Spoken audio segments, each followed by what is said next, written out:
Right, I apologise for the really dodgy lighting. The strip light in my garage has decided it doesn't want to work, so I've got a couple of torches and a fluorescent lamp down here. Anyway, this is Jeffro's G33, a G36, a very nice G36 essentially, but it takes M4 mags because it's got like a special mag well and its own feed tube and stuff. So it's a G33 apparently. It's very nice. It's an ICS one, very high build quality. It's like absolutely solid, like feels the kind of metaphor I normally use is it's solid, but it feels like you could beat someone to death with it and it wouldn't break the gun. That's my definition of a solid gun. So this was in because it's never been serviced, I don't think, in the whole time Jeffro has had it.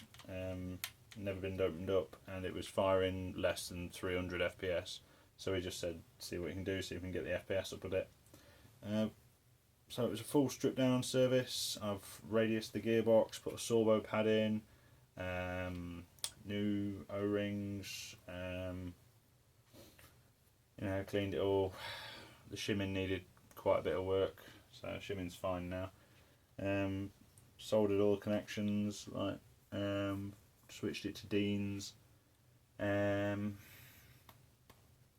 the FPS to the right level was a nightmare, to be honest.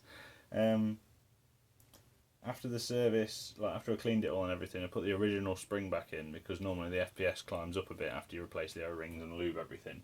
But it was still only doing about 310 FPS with the original spring, so I changed it to a new M100, and after I'd sorted the shimming, with the M100 in, there wasn't enough resistance in the gearbox, so every time you pulled the trigger on semi, it was doing 2 shots, it was overspinning. So I had to change to an M110 spring to give it actually more resistance in the gearbox. It's just a side effect of having a well-shimmed gun, is there's so little resistance in the gear train that it will actually spin for 2 shots even though you only pulled the trigger once.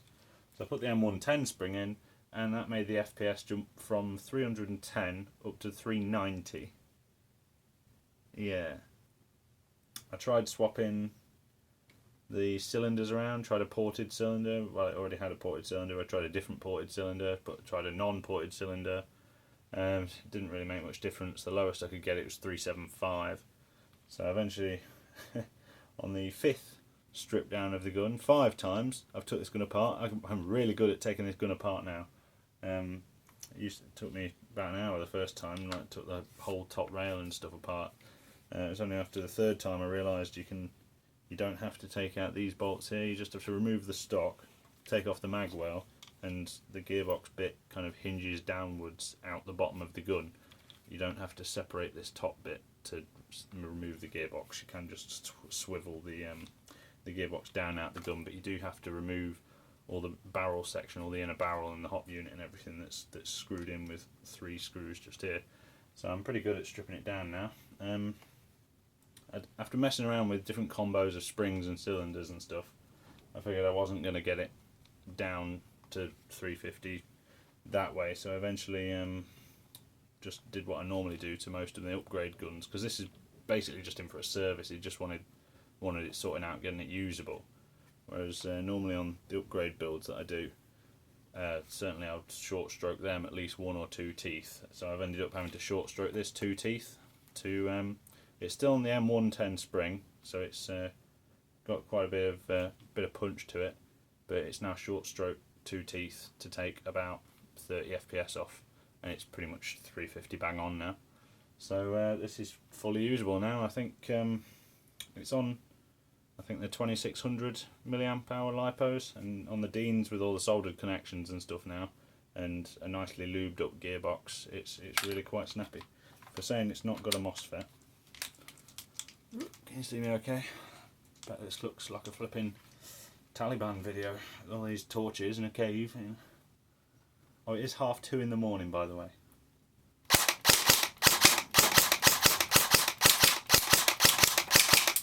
It's a very quiet gun because I put the sorbo pad in, and it's all polymer, and it's a version 3 gearbox, so they're naturally quieter than a version 2.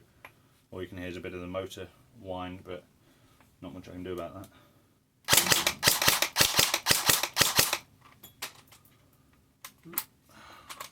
Fiddly selector, I'm not used to this gun.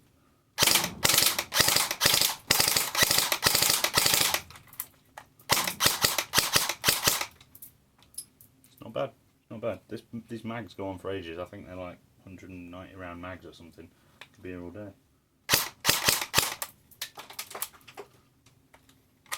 That was safe, not auto.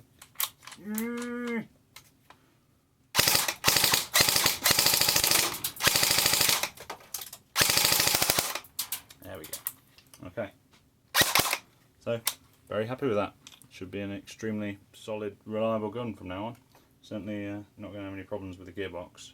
The only thing that could happen now is with the M110 spring, it's still using the stock piston, which looked like a nice, well, it wasn't a bad piston, otherwise I would have swapped it, but it didn't have many metal teeth on it, only had one metal tooth. So the most that could happen now is the M110 spring might eventually strip the piston, but that's just a simple swap in and out. The shimming's fine and all the wiring and everything's fine, so should be good now. Yep.